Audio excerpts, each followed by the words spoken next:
უფალი ჩაიტანიას მოძღვრება. კრიშნას სილამაზე. კრიშნას ქვია მადანა მოჰანა, რადგან იგი კუპიდონის ჭკუას იპყრობს. მადანა მოჰანად ამიტომაც არის ცნობილი, რომ ვრჯას ქალწულთა ერთგულ სამსახურს იღებს და წყალობს მათ. კუპიდონის სიამაყის დამონების შემდეგ უფალი, როგორც ახალი კუპიდონი, იწყებს რასაც ეკვას. იმიტომაც არის მადანა მოჰანას სახელით ცნობილი, რომ ქალთა ჭკუების 5 ისრით, ფორმით, გემოთი, სუნით, ბგერით და შეხებით დაპყრობის უნარი შესწევს. კრიშნას კისერზე ჩამოკიდებული ყელსაბამის მარგალიტები იხვივით თეთრია და ფარშავანგის ბუმბული, რომელიც მის თავს ამშვენებს, ცისარტყელასავით არის შეფერილი. მისი ყვითელი სამოსი ზეცაზე გაელვებას გავს და თავად კრიშნა ახლად გამოჩენილი ღრუბლის მსგავსია. გოპები ხორბლის თავთავებს გვანან და როდესაც ღრუბელი ხორბლის ყანაზე წვიმას ასხამს, თითქოს კრიშნა კვებავსო. გოპების გულებს მათზე გართობის წყალობის წვიმის გამოგზავნით. სინამდვილეში იხვები ცაში წვიმის სეზონის დროს დაფრინავენ და ამ დროს ცისარტყელებიც შეიმჩნევა. კრიშნა თავისუფლად მოძრაობს თავის მეგობრებს შორის, როგორც ვრინდავანის მენახირე ბიჭი და როდესაც თავის ფლეიტაზე უკრავს, ყოველ ცოცხალ არსებას, მოძრავსა და უძრავსაც ექსტაზი იპყრობს. ისინი თრთიან და მათი თვალებიდან ცრემლები მოედინება. კრიშნა სხვადასხვა სიდიადეთა მწვერვალს მისი სატრფიალო სიყვარული წარმოადგენს. იგია ყოველი სიმდიდრის, ყოველგვარი ძალის, მთელი სახელმოხელჭილობის, მთელი სილამაზის, მთელი ცოდნისა და მთელი განდეგილობის მეუფე და მათგან მისი სრულყოფილი სილამაზე მის სატრფიალო მიმზიდველობას წარმოადგენს. კრიშნას ფორმა სატრფიალო სილამაზე მარადიულად არსებობს მხოლოდ კრიშნაში, მაშინ როდესაც სხვა სიდიადეები მის ნარაიანა ფორმასაც ახასიათებს. როდესაც უფალმა ჩაიტანიამ აღწერა კრიშნას სატრფიალო მიმზიდველობის აღმატებულება, ყველაფერზე ტრანსცენდენტული ექსტაზი იგრძნო. ჩაეჭიდა სანატანა გოსვამის ხელებს და დაიწყო ლაპარაკი. თუ რაოდენ იღბლიანები არიან ვრჯას ქალწულები, მოიყვანა რა ლექსი შრიმად ბჰაგავატამიდან. რა დიადი ეპითემიები და ასკეზები აქვთ შესრულებული ვრინდავანის ქალწულებს, რომ შეუძლიათ შესვა ნექტარი კრიშნასი, რომელიც მთელი სილამაზე, მთელი ძალა, მთელი სიმდიდრე, მთელი სახელმეხუჭილობაა და ვისი სხეულის ბრწყინვალებაც მთელი სილამაზის გულია. კრიშნას სხეული სიჭაბუკის მარადიული სილამაზის ოკეანე შეიძლება სილამაზის ტალღებში მოძრაობისას ვიხილოთ. მისი ფლეიტის ხმაზე გრიგალი ამოვარდება ხოლმე და ეს ტალღები და გრიგალი ისევე არხევს გოპების გულებს, როგორც ხმელ ფოთლებს ხეზე და კრიშნას ლოტოსის ტერფებთან დაცემულ ამ ფოთლებს ადგომა აღარ უწერიათ. ვერავითარი სილამაზე ვერ შეედრება კრიშნას სილამაზეს, რადგან არავის გააჩნია მისი დარი ან მასზე უკეთესი სილამაზე, რადგან იგი ყოველი ინკარნაციის, ნარაიანას ფორმის წყაროც არის.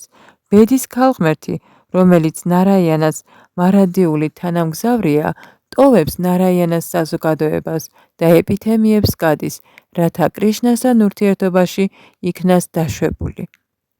ასეთია კრიშნას სილამაზის მარადიული საბადოს შეუდარებელი ღირსების მქონე სილამაზის სიდიადე. სწორედ ამ სილამაზიდან მომდინარეობს ყოველივე ლამაზი. გოპების გუნება სარკეს გავს, რომელზედაც ყოველ წამს მშღავდება კრიშნას სილამაზე.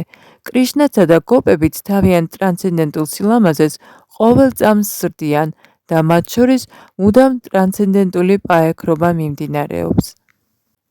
დაწესებული მოვალეობების შესრულებით, ასკეზებით, მისტიური იოგათი, ცოდნის გაღრმავებით ან ლოცვებით კრიშნას სილამაზის შეფასება შეუძლებელია.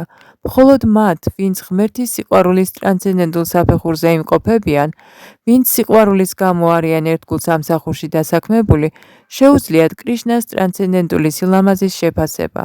ასეთი სილამაზე არსია ყოველი სიდიადისა და მისი გაგება შეიძლება მხოლოდ გოლოკა ვრინდავანზე და სხვაგან არსად.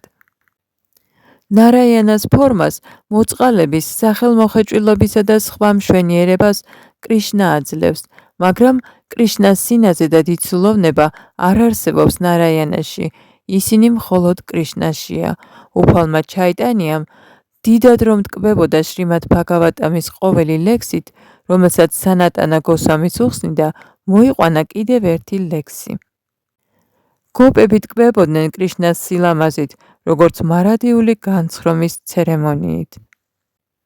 ისინი ტკბებოდნენ კრიშნას ლამაზის სახით, საყურეებით, მორთული ლამაზი ყურებით, მისი ფართე შუბლით, მისი ღიმილით და კრიშნას სილამაზის სამსანახაობით ტკბობისას კიცხავდნენ შემოქმედ ბრაჰმანს, რადგან თვალების ხამხამის გამო წამიერად კარგავდნენ მხედველობიდან კრიშნას. ვედური ჰიმნი, წოდებული კამა გაიატრიდით, აღწერს კრიშნას სახეს, როგორც ყოველი მთვარის მეფეს. ხატოვნად რომ ვთქვათ, არსებობს მრავალი მთვარე, მაგრამ ყოველი მათგანი ერთია კრიშნაში. არსებობს მისი პირის მთვარე, მთვარე მისი ლოყებისა, სანდალის ნელსაცხებლის მთვარის ლაქები მის სხეულზე, მთვარეები მის ხელის თითების წვერებზე და მთვარეები მისი ფეხის თითების წვერებზე. ამგვარად არსებობს 24 ნახევარი მთვარე და კრიშნა მთავარი ფიგურაა მათ შორის. კრიშნას საყურეების, თვალებისა და წარბების მოცეკვავე მოძრაობები ძალიან იზედავს ვრჯას ქალწულებს. მოქმედებები ერთგულ სამსახურში ერთგულის სამსახურის გრძნობას ზრდის. მას რისთვის გვეძლება ორი თვალი თუ არა იმისთვის, რომ კრიშნას სახე ვიხილოთ, რადგან ორი თვალით კრიშნას სწორად დანახვა შეუძლებელია, ადამიანი უგუნურობას გრძნობს და ამით გული უკვდება. ასეთი გულისკვდომა ოდნავ მცირდება, როდესაც ადამიანი შემოქმედით ქმედით უნარს კიცხავს. კრიშნას სახის დაუცხრომელი მხილველი მაინც ნაღლობს, მე არ მაქვს 1000 თვალი, მაქვს მხოლოდ 2 და ქუთუთოების მოძრაობა ხელს უშლის მათ. ეს კი იმას ნიშნავს, რომ ამ სხეულის შემქმნელი გონიერი არ არის, მას არ ესმის ექსტაზის ხელოვნება, უბრალოდ პროზაიკოსი შემოქმედია. მან არ იცის რა გააკეთოს იმისთვის, რომ ადამიანი მხოლოდ კრიშნას ხედავდეს. გოპების ჭკუა მუდამ კრიშნას სხეულის სიტკბოებას განიცდის.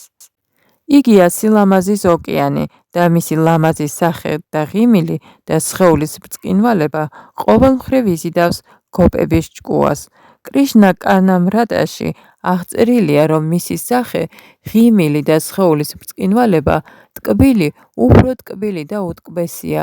კრიშნას სრულყოფილი ერთგული, კრიშნას სხეულის ბრწყინვალების ხილვით, მისი სახით და ღიმილით არის შეპყრობილი და ტრანსცენდენტული კრუნჩხვების ოკეანეში დაცურავს. კრიშნას სილამაზის წინაშე ეს კრუნჩხვები ხშირად მკურნალობის გარეშე რჩება, მსგავსად ჩვეულებრივი კრუნჩხვებისა, რომლის გაგრძელებასაც ექიმი ნებას რთავს, ისე რომ დასაწნარებლად წყლის დალევის უფლებასაც არ იძლევა. ერთგული სულ უფრო და უფრო მეტად გრძნობს კრიშნას არყოფნას, რადგან მის გარეშე მისი სილამაზის ნექტარის შესმა შეუძლებელია.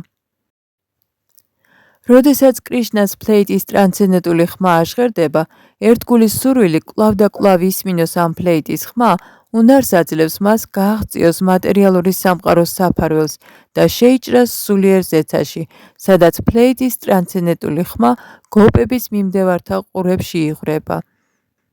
კრიშნას ფლეიტის ხმა მუდამ გაისმის გოპების ყურებში და ზრდის მათ ექსტაზს.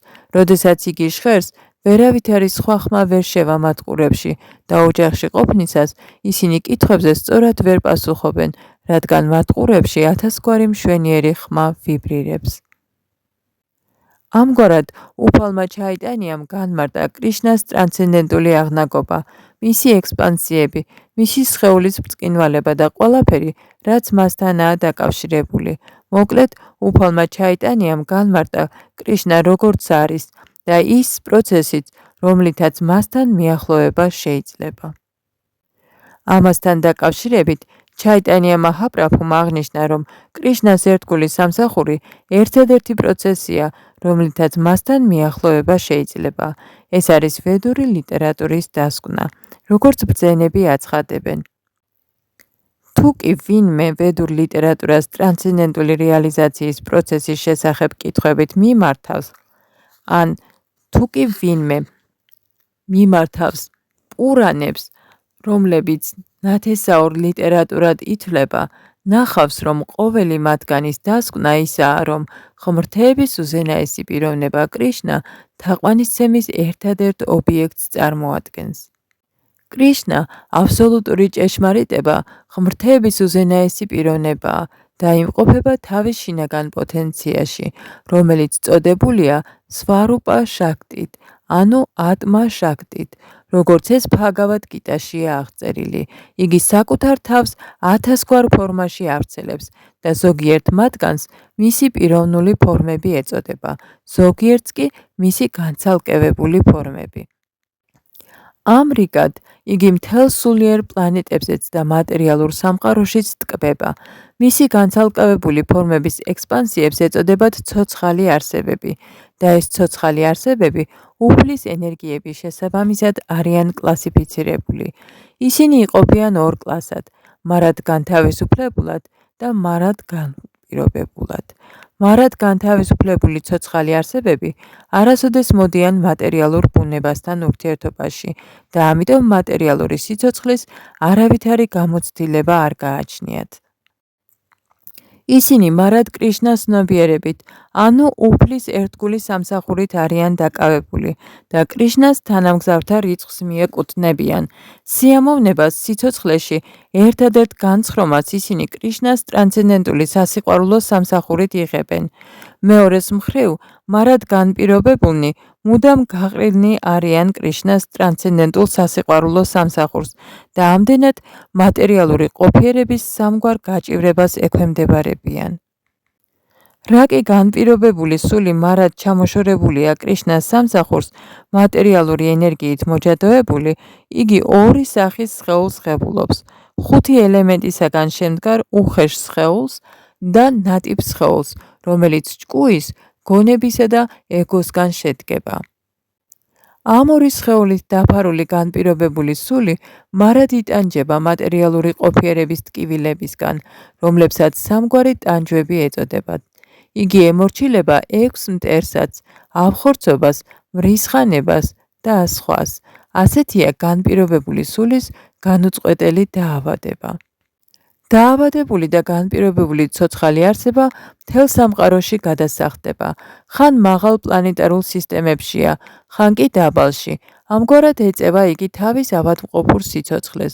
მისი სნეულების განკურნება შეიძლება მხოლოდ მაშინ, როდესაც იგი შეხვდება და გაჰყვება გამოცდილ ექიმს, ჭეშმარიტ სულიერ მოძღვარს.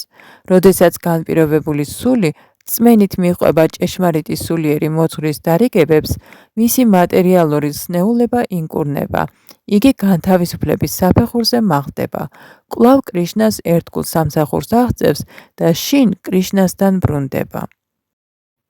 განპირობებულ ცოცხალ არსებას უნდა ესმოდეს თავისი ჭეშმარიტი მდგომარეობა და ლოცულობდეს უფლისადმი. კიდევ რამდენ ხანს ვიქნები სხეულის ამ ფუნქციების, აბხორცობისა და მრისხანების მბრძანებლობის ქვეშ? როგორც განპირობებული სულების მბრძანებელი, აბხორცობა და მრისხანება მუდამ უმოწყალონი არიან. სინამდვილეში, განპირობებული სული ვერასოდეს შეწყვეტს ასეთ ბოროტ ბატონთა სამსახურს, მაგრამ როდესაც იგი თავის ჭეშმარიტ ცნობიერებაში, კრიშნას ცნობიერებაში მოვა, იგი უარყოფს ამ ბოროტ ბატონებს და კრიშნასთან თავშესაფრის მოსაპოვებლად წრფელი და ღია გულით მიმართავს კრიშნას. ამ დროს იგი ევედრება კრიშნას, დაასაქმოს მის ტრანსცენდენტულ სასიყვარულო სამსახურში.